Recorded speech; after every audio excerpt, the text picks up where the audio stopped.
श्रीलंका दौरे के लिए गौतम गंभीर ने बनाया सूर्य कुमार यादव को कप्तान तो शुभमन गिल को बनाया उप कप्तान। नए कोच नए कप्तान ने बदल दी पूरी तरह से टीम। इन खिलाड़ियों को दिखाया बाहर का रास्ता। तो जी हां, श्रीलंका दौरे के लिए सब कुछ बदल गया है। T20 टीम गौतम गंभीर के आते ही पूरी तरह से बदल गई है और जो सबकी पहली पसंद एज अ कैप्टन के तौर पर थे हार्दिक पांड्या, वो टीम में तो है लेकिन कप्तान के तौर पर कहीं इर्द गिर्द भी नहीं है।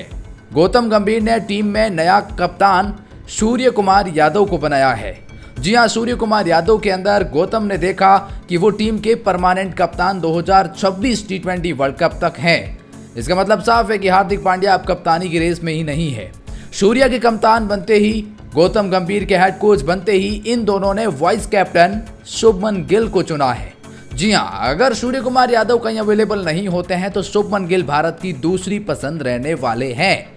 जिस तरह से गौतम गंभीर ने इन फैसलों से सबको हैरान किया, वैसा ही श्रीलंका के खिलाफ T20 स्क्वाड बनाकर सबको हैरान किया है।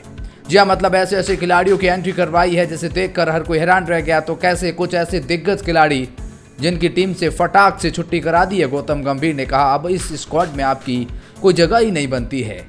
आइए आपको बताते हैं इस नए कप्तान, इस नए कोच ने किस तरह से टीम बनाई है और जो जल्द ही T20 सीरीज खेली जाएगी श्रीलंका के खिलाफ, उसके लिए टीम इंडिया की स्क्वाड क्या रहेगी, इसे खास रिपोर्ट में। लेकिन आगे बढ़ने से पहले अगर आप भी है टीम इंडिया के फैन तो वीडियो को लाइक कर दीजिए। कमेंट सेक्शन में बताइए इस स्क्वाड के बारे में आपकी क्या राय है, आप क्या सजेशन देना चाहेंगे इस स्क्वाड में।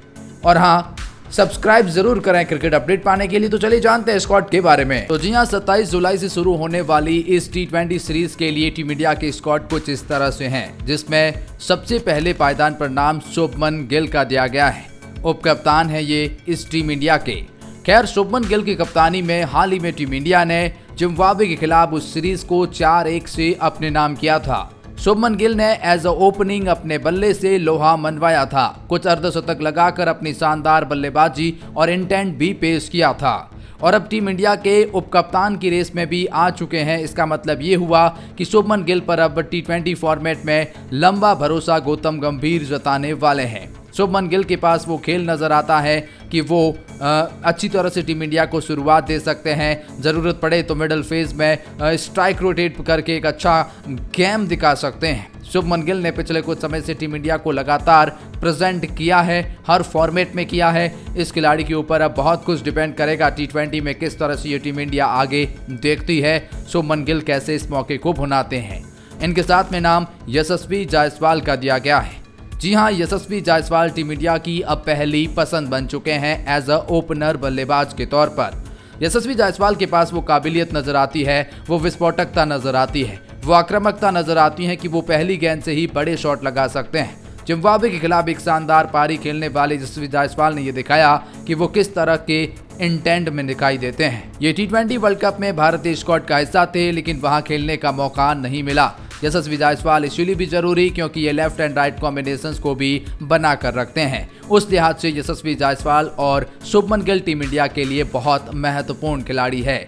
इनके आगे नाम सूर्य कुमार यादव का दिया गया है और इन्हें कप्तान बनाया गया है। ये चौंकाने वाला फैसला जरूर था क्योंकि सूर्या कप्तानी की रेस में इर्द गिर्द भी नहीं थे, लेकिन गौतम गंभीर है जनाब और कुछ बड़े फैसले लेने के लिए जाने जाते हैं। गौतम गंभीर ने कहा कि सूर्य कुमार यादव टीम इंडिया की फर्स्ट प्रायोरिटी है क्योंकि ये मिडल फेज में टीम इंडिया के लिए रनों का अंबार लगाते हैं, बड़े बड़े सिक्सर लगाते हैं, मैदान के हर कोने में रन बनाते हैं। इनके सामने तो बड़े बड़े गेंदबाज भी फीके नजर आते हैं। T20 में भारत को एक नई दिशा देने वाले इस खिलाड़ी को अगर कप्तान बनाया जाए, जो फिटनेस में भी नंबर 1 पर है और मुंबई की घरेलू मैदान पर भी ये कप्तानी कर चुके हैं, तो कप्तानी का एक्सपीरियंस भी इनके पास नजर आता है। सूर्या की तो बल्ले बल्ले हैं। 2026 तक T20 के ये भारत के कप्तान देखे जा रहे हैं। बहुत बड़ा ये खिलाड़ी है, पलक झपकते ही मैच को पलट देता है। ICC का नंबर 1 बल्लेबाज भी काफी समय तक उस गद्दी को संभाल कर रखी थी। कई मायनों में सूर्या मिस्टर 360 डिग्री है। इनके साथ में जो नाम दिया गया है फिर वो रिंकू सिंह का दिया गया है। जी हाँ, रिंकू सिंह पर भरोसा जताया गया है। रिंकू सिंह टीम इंडिया के बेस्ट फिनिशर में से एक हैं। कोलकाता से आते हैं, मैच को फिनिश करने की काबिलियत रखते हैं। वैसे देखा जाए तो रिंकू सिंह ने 5 गेंदों पर 5 छक्के लगाकर भी अपने आप को प्रेजेंट किया था। इसे एक बात तो पता चलती है कि रिंकू सिंह मैच को फिनिश करने की काबिलियत रखते हैं। इनके अंदर वो काबिलियत नजर आती है। इंडिया को जितनी भी बार प्रेजेंट किया है, अच्छी फिनिश दी है, मुकाबलों में अच्छे तरीके से पेश आए हैं, इसलिए रिंकू सिंह की वैल्यू इंडियन क्रिकेट के T20 फॉर्मेट में बढ़ जाती है और ये भारत की जो है फिनिशिंग के तौर पर फर्स्ट प्रायोरिटी भी बन जाते हैं। इनके आगे नाम रियान पराग का आता है। जी हाँ, रियान पराग एक बहुत बड़ा और चौंकाने वाला नाम इस T20 स्क्वाड में ज़रूर है, लेकिन इस खिलाड़ी जिसने जी हाँ जिम्बाब्वे दौरे पर ज़्यादा मुकाबले खेले भी नहीं, उस खिलाड़ी को अचानक इंडिया के स्क्वाड में जगह दी गई। हो सकता है मिडिल फेज में रियान पराग टीम इंडिया के लिए बहुत महत्वपूर्ण खिलाड़ी साबित हो। जिस तरह से राजस्थान रॉयल में इन्होंने बल्लेबाजी करी, बड़े शॉट लगाए, बड़ा इंटेंट दिखाया, मिडिल फेज में प्रेशर मुकाबलों में आकर अच्छे रन बनाए, वो गौतम गंभीर और सूर्या को पसंद आए और अब इंडियन T20 टीम के लिए श्रीलंका दौरे के लिए इनका सिलेक्शन हुआ है, तो ये एक बहुत बड़ा चौंकाने वाला फैसला है। रियान पराग के आगे जो नाम आएगा वो विकेट कीपर बल्लेबाज के तौर पर ऋषभ पंत का आता है। जी हाँ, ऋषभ पंत टीम इंडिया के महत्वपूर्ण खिलाड़ियों में से एक है।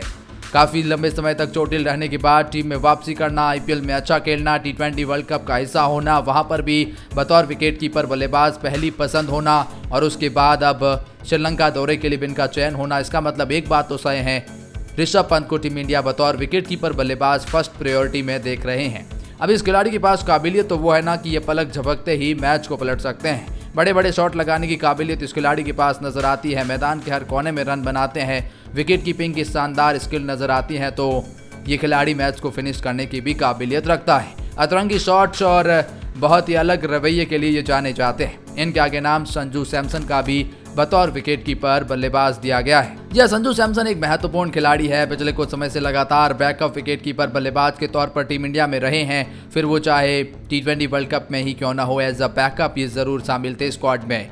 संजू सैमसन के पास वो काबिलियत है ना कि ये बड़े बड़े शॉट लगा सकते हैं, अकेले दम पर मैच पलट सकते हैं। ये अच्छा है तो आप इनसे ओपनिंग कराएं, नंबर 3 पर बल्लेबाजी करें या नंबर 5-6 पर फिनिशिंग कराएं, संजू की वैल्यू इस टीम में बढ़ जाती है और इसीलिए भी संजू सैमसन टीम इंडिया में और खतरनाक साबित होते हैं।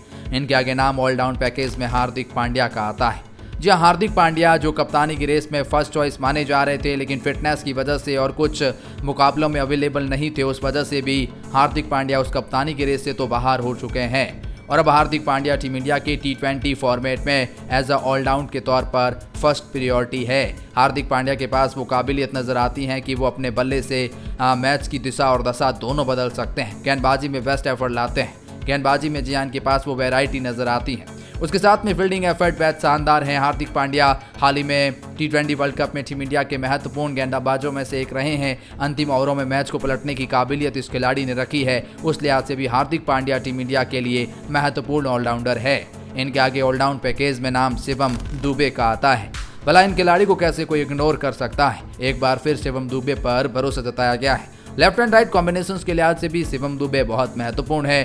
बड़े बड़े शॉट लगाने की काबिलियत शिवम दुबे बड़े बखूबी से जानते हैं। एक ओवर में मैच पलटने की काबिलियत और जो सिक्सर स्पिनर के खिलाफ लगाते हैं वो भी काबिलियत शिवम दुबे के पास एक अलग ही इंटेंट के साथ में नजर आती है। वैसे देखा जाए तो शिवम दुबे गेंदबाजी भी कर सकते हैं, इसीलिए टीम इंडिया के उस स्क्वाड में शिवम दुबे को शामिल कर लिया गया है और एज अ ऑलराउंडर अक्षर पटेल अब टीम इंडिया की पहली पसंद भी बन चुके हैं। अक्षर पटेल ने T20 वर्ल्ड कप में जिस तरह की परफॉर्मेंस दी, फिर वो चाहे गेंदबाज हो या एज अ बल्लेबाज, फाइनल मुकाबले में वो बल्लेबाजी भला कौन भूल सकते हैं अक्षर पटेल की, और उसके बाद इन्होंने अपनी वैल्यू और ओहदा दोनों इंडियन टीम में बढ़ा लिया है। मतलब इनकी अब एक वैल्यू नज़र आती है, इनका एक बड़ा नाम हो चुका है, ब्रांड बन चुके हैं अक्षर पटेल। और वैसे देखा जाए तो अक्षर पटेल फील्डिंग में भी बेहद ही शानदार करते हैं। स्पिन में जब अपना टप्पा पकड़ लिया तो गेंदबाज भी लेफ्ट आर्म ऑर्थोडॉक्स स्पिनर की तरफ से आती है तो शानदार दिखते हैं। और इनके साथ में एक ऑलराउंड पैकेज में वॉशिंगटन सुंदर का भी नाम इसमें दिया गया है। देखिए, सुंदर पिछले कुछ समय से टीम इंडिया के स्क्वाड के इर्द गिर्द रहते थे, लेकिन रविंद्र जडेजा की वजह से वो स्क्वाड में नहीं आ पाते थे। अब जडेजा चूंकि T20 फॉर्मेट से संन्यास ले चुके हैं, इसलिए वॉशिंगटन सुंदर की इस टीम में जगह बन जाती है।